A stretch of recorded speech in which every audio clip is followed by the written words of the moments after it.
A 70 gunfire salute, signaling the start of a day that will not soon be forgotten. 升国旗，唱国歌。 A day of celebrations, complete with national flag raising and a parade, the largest of its kind.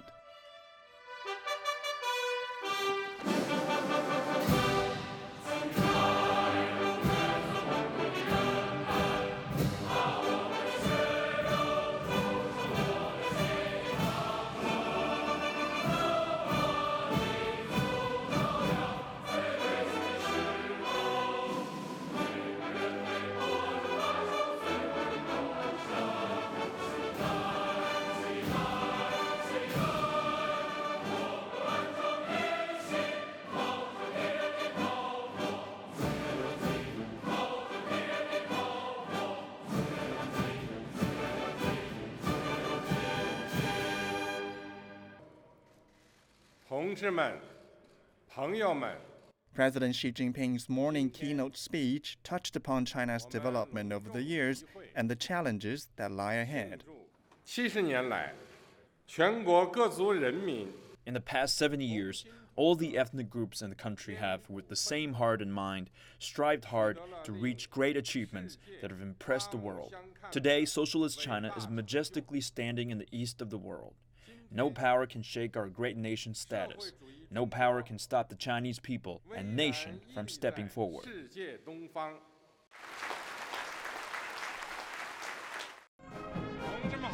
President Xi inspected the participating troops, thanking each of them for their hard work in upholding China's safety and sovereignty. The soldiers responded in unison by saying, "Serve the people." The eye-catching military parade started right after the troop inspection. In total, 59 formations, with more than 160 aircraft and 580 pieces of military equipment were featured in the parade. New weapons with a high level of artificial intelligence and better striking accuracy were displayed, including the HQ-6 gun missile defense system, CJ-100 cruise missiles, and DF-41 intercontinental ballistic missiles. 40% of the armaments were shown to the public for the first time. The military parade was then followed by a civilian procession that featured 36 formations, comprised of some 100,000 people from all walks of life, along with 70 floats. The civilian parade took the stage to showcase some historic turning points in China's development over the years, including the opening up policies, the One Country, Two Systems model shared with Hong Kong, and 2008 Beijing Summer Olympic Games. Provinces, municipalities, autonomous regions, as well as special administrative regions also took the opportunity to demonstrate their economic growth on float vehicles.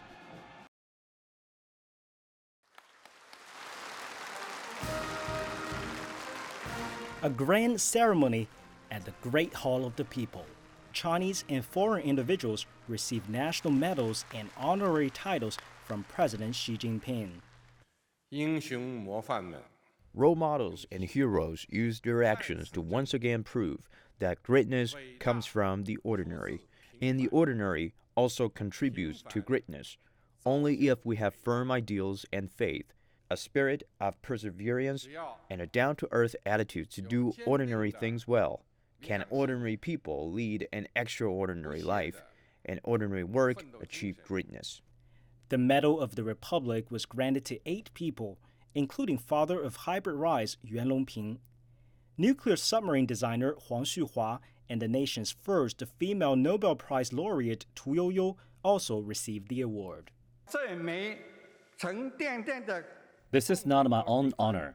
The Medal of the Republic is an honor to everyone on the front line of designing nuclear submarines.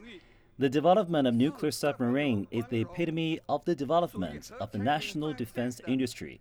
I'm proud of the historical changes and achievements of our country, and I'm proud of being a veteran of national defense construction.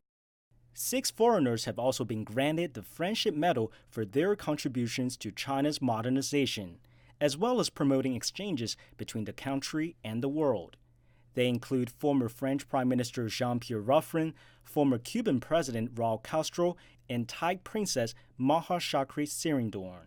All of us foreign friends who represent our peoples from all walks of life play the essential parts in promoting friendship and strategic partnership. Our mutual aim is peace, happiness, and success, not only for China and our countries, but for the entire globalized world and humanity. Besides the Medal of the Republic and Friendship Medal, the third category, national honorary titles, were granted to 28 prominent figures from all walks of life. They include scientists, educators, artists, and ordinary people. The honoring of the 42 individuals came as China celebrates its 70th anniversary. It will not only inspire more Chinese people to contribute to the nation's development, but also demonstrate that China is committed to safeguarding world peace and promoting human progress.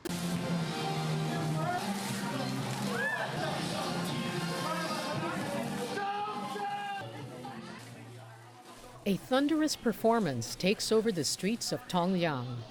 The ancient town in southwest China is home to this unique art form called the water and cloud dragon dance. Legend has it that the more water one can spray on the dragon's body, the more good luck one will get. In the town's old fortress, officials serve noodles to staff in appreciation of their hard work. Our country is becoming more prosperous, and along with that, our lives are getting better. I wish everyone can have a happy life.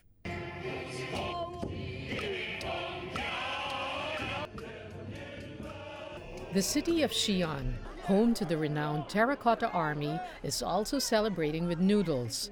This dish, served during birthdays, is a symbol of long life.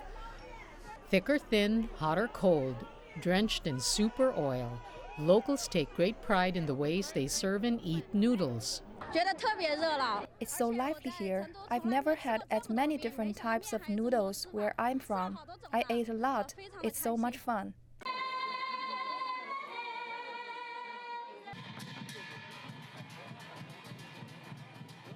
In the West, residents of Lhasa are marking National Day with traditional operas.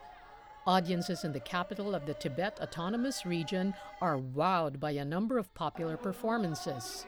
Lhasa is boosting efforts to promote its culture. Locally produced paper and incense, made with unique Tibetan techniques, are especially popular among tourists. The vibe of the National Day celebrations is so strong here. Everyone is very welcoming. I feel overwhelmed and deeply touched. China and the Pacific nation of Kiribati have restored diplomatic relations. Chinese Foreign Minister Wang Yi and Kiribati's President Taneti Mamao signed a joint communiqué in New York last Friday, on the sidelines of the United Nations General Assembly meeting. This comes after Kiribati cut ties with Taiwan on September 20. Wang said Kiribati's announcement supporting the One China principle and cutting ties with Taiwan authorities was the right decision. Mamao said it's an independent decision based on the interests of the nation and its people. Wang said China welcomes Kiribati's clear message that it wants to re-establish diplomatic relations with China. China and Kiribati previously maintained official ties between 1980 and 2003. An international aviation and aerospace exhibition in southwest China are bringing a visual feast to aviation fans. Several aerobatic teams have been giving spectators their full repertoire of tricks and maneuvers in Deyang City, a major hub in the country's aviation industry.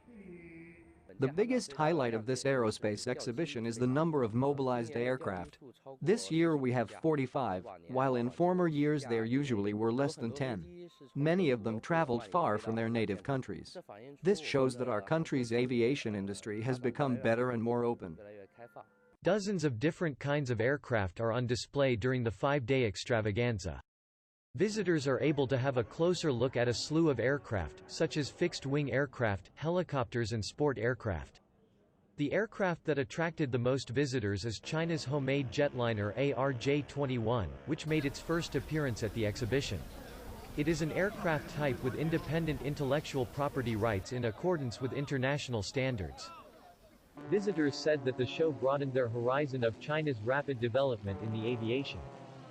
There are many unmanned aerial vehicles on display this time, and most of them have never been seen before, which shows that China's development in the field is very fast.